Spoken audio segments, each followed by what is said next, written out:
ನಮಸ್ಕಾರ. NCIB times ಮೀಡಿಯಾಗೆ ಸ್ವಾಗತ. ನಾನು ದರ್ಶನ್ ಹುಣಸೂರು. ಯೂಟ್ಯೂಬರ್ ಶರ್ಮಿಷ್ಠಾ ಪನೋಲಿ ಬಂಧನ ವಿವಾದ ಎಬ್ಬಿಸಿದ್ದು ಇದೀಗ ಆಂಧ್ರ ಪ್ರದೇಶದ DCM ಪವನ್ ಕಲ್ಯಾಣ್, ಬಾಲಿವುಡ್ನ ನಟಿ ಸಂಸದೆ ಕಂಗನಾ ರನಾವತ್ ಹಾಗೆ ಹಲವರು ಶರ್ಮಿಷ್ಠಾ ಪನೋಲಿಯನ್ನ ಬೆಂಬಲಿಸಿ ಸಾಮಾಜಿಕ ಜಾಲತಾಣದಲ್ಲಿ ಸಂದೇಶವನ್ನ ಹಂಚಿಕೊಂಡಿದ್ದಾರೆ.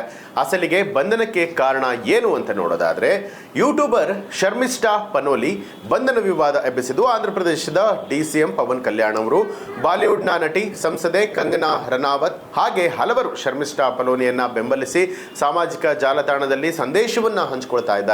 22 ವರ್ಷ ವಯಸ್ಸಿನ ಯೂಟ್ಯೂಬರ್ ಮತ್ತು ಕಾನೂನು ಪದವಿ ವಿದ್ಯಾರ್ಥಿನಿ ಶರ್ಮಿಷ್ಠಾ ಪನೋಲಿಯನ್ನ ಪಶ್ಚಿಮ ಬಂಗಾಳ ಪೊಲೀಸರು ಕೋಮು ಸೌಹಾರ್ದ ಧಕ್ಕೆ ತಂದ ಆರೋಪದಲ್ಲಿ ಇದೀಗ ಬಂಧನಕ್ಕೆ ಒಳಪಡಿಸಿರುವಂಥದ್ದು. ಶರ್ಮಿಷ್ಠಾ ಪನೋಲಿ ಕಳೆದ ತಿಂಗಳು ತಮ್ಮ ಸಾಮಾಜಿಕ ಜಾಲತಾಣದಲ್ಲಿ ಹಂಚಿಕೊಂಡಿದ್ದ ಸಂದೇಶದಲ್ಲಿ ಆಪರೇಷನ್ ಸಿಂಧೂರದ ಬಗ್ಗೆ ಬಾಲಿವುಡ್ ಸೆಲೆಬ್ರಿಟಿಗಳ ಮೌನವನ್ನ ಪ್ರಶ್ನೆಯನ್ನ ಮಾಡಿ ಖಾರವಾದ ಸಂದೇಶವನ್ನ ಹಂಚಿಕೊಂಡಿರ್ತಾರೆ. ಅಲ್ಲದೆ ಇಸ್ಲಾಂ ಧರ್ಮ, ಪ್ರವಾದಿ ಮೊಹಮ್ಮದ್ ರವರ ಬಗ್ಗೆಯೂ ಕೂಡ ಅಶ್ಲೀಲವಾಗಿ ಕಮೆಂಟ್ಗಳನ್ನು ಹಂಚಿಕೊಂಡಿರ್ತಾರೆ. ಈ ಕುರಿತು ಸಾಮಾಜಿಕ ಜಾಲತಾಣದಲ್ಲಿ ವಿವಾದ ವ್ಯಕ್ತವಾದ ಬಳಿಕ ವಿಡಿಯೋ ಹಾಗೂ ಕಮೆಂಟ್ಗಳನ್ನು ಡಿಲೀಟ್ ಮಾಡಿದಂತಹ ಶರ್ಮಿಷ್ಠಾ ಪನೋಲಿ ಬಳಿಕ ಸಾರ್ವಜನಿಕವಾಗಿ ಕ್ಷಮೆ ಕೇಳ್ತಾ ಇರೋದಾಗಿ ಪೋಸ್ಟ್ ಅನ್ನ ಕೂಡ ಹಂಚಿಕೊಂಡಿದ್ರು. ಆದರೆ ಸಾಮಾಜಿಕ ಜಾಲತಾಣದಲ್ಲಿ ಶರ್ಮಿಷ್ಠಾ ಬಂಧನಕ್ಕೆ ಒತ್ತಡ ಬಂದು ಬಳಿಕ ಇದೀಗ ಪೊಲೀಸರು ಶರ್ಮಿಷ್ಠಾ ವಿರುದ್ಧ ಕೋಮು ಸೌಹಾರ್ದ ಪ್ರಕರಣವನ್ನ ದಾಖಲು ಮಾಡಿ ಬಂಧನಕ್ಕೆ ಒಳಪಡಿಸಿದ್ದಾರೆ. ಶರ್ಮಿಷ್ಠಾ ಬಂಧನಕ್ಕೆ ಬಿಜೆಪಿ ಸಂಸದರು, ಮಿತ್ರ ಪಕ್ಷಗಳ ಮುಖಂಡರಿಂದ ವಿರೋಧ ಕೂಡ ವ್ಯಕ್ತವಾಗ್ತಾ ಇದೆ. ಸಾಮಾಜಿಕ ಜಾಲತಾಣದಲ್ಲಿ all eyes on Sharmishtha trend ಶುರುವಾಗ್ತಾ ಇರುವಂಥದ್ದು. ಆಂಧ್ರ ಪ್ರದೇಶದ DCM ಪವನ್ ಕಲ್ಯಾಣ್, ಸಂಸದೆ ನಟಿ ಕಂಗನಾ ಕೂಡ ಶರ್ಮಿಷ್ಠಾಗೆ ಬೆಂಬಲವನ್ನ ವ್ಯಕ್ತಪಡಿಸಿದ್ದಾರೆ.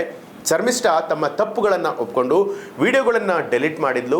ಆಕೆ ಕ್ಷಮೆಯನ್ನ ಕೂಡ ಕೇಳಿದ್ಲು. ಆದ್ರೆ ಆ ಬಳಿಕ ಪೊಲೀಸರು ಆಕೆಯನ್ನ ಬಂಧಿಸಿದ್ದಾರೆ ಎಂದಿರುವಂತಹ ಪವನ್ ಕಲ್ಯಾಣ್ ಮಮತಾ ಬ್ಯಾನರ್ಜಿ ವಿಡಿಯೋವನ್ನ ಹಂಚಿಕೊಂಡು, ಮಮತಾ ಬ್ಯಾನರ್ಜಿ ಸನಾತನ ಧರ್ಮವನ್ನ ಗಂಧಾ ಧರ್ಮ ಅಂತ ಹೇಳಿದಾಗ ಯಾಕೆ ನೀವು ಬಂಧನವನ್ನ ಮಾಡಲಿಲ್ಲ, ಕ್ಷಮೆ ಕೇಳಲಿಲ್ಲ ಅಂತ ಹೇಳಿ ಪ್ರಶ್ನೆ ಮಾಡಿದ್ರು.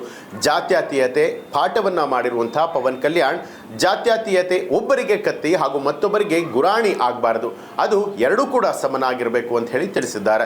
ಇನ್ನು ನಟಿ ಕಂಗನಾ ರನಾವತ್ ಕೂಡ ಈ ಬಗ್ಗೆ ಪ್ರತಿಕ್ರಿಯೆಯನ್ನ ಕೊಟ್ಟಿದ್ದು, ಕಾನೂನು ಸುವ್ಯವಸ್ಥೆ ಹೆಸರಿನಲ್ಲಿ ಒಬ್ಬರನ್ನ ಹಿಂಸಿಸುವಂಥದ್ದು ಅಪರಾಧ, ಪಶ್ಚಿಮ ಬಂಗಾಳವನ್ನ ಉತ್ತರ ಕೊರಿಯಾದಂತೆ ಮಾಡಬಾರದು, ಆ ಯುವತಿ ಈಗಾಗಲೇ ಕ್ಷಮೆಯನ್ನ ಕೇಳಿದ್ದು ಆಗಿದೆ, ಹಾಗಿದ್ರೂ ಕೂಡ ಆಕೆಯನ್ನ ಬಂಧಿಸಿ ಮಾನಸಿಕ ಹಿಂಸೆಯನ್ನ ಕೊಡಲಾಗ್ತಾ ಇದೆ, ಆಕೆಯ ಕೆರಿಯರ್, ಆಕೆಯ ವ್ಯಕ್ತಿತ್ವದ ಮೇಲೆ ಮಸಿಯನ್ನ ಬಳಿಯಲಾಗ್ತಾ ಇದೆ, ಆಕೆ ಸಾಮಾನ್ಯ ವಿಷಯವನ್ನೇ ಹೇಳಿರುವಂಥದ್ದು, ಆಕೆ ಬಳಸಿರುವಂತಹ ಭಾಷೆ ಇತ್ತೀಚಿನ ಯುವಕರಿಗೆ ಸಾಮಾನ್ಯ ಅನ್ನುವಂತಹ ಭಾಷೆ, ಕೇವಲ ಬೈಗುಳ ಬಳಸಿದ ಮಾತ್ರಕ್ಕೆ ಬಂಧಿಸುವಂಥದ್ದು ಸರಿಯಲ್ಲ, ಶರ್ಮಿಷ್ಠಾ ಅವರನ್ನ ಶೀಘ್ರವೇ ಬಿಡುಗಡೆ ಮಾಡಬೇಕು ಅಂತ ಹೇಳಿ ಅವರು ವಾದ ಮಾಡಿರುವಂಥದ್ದು.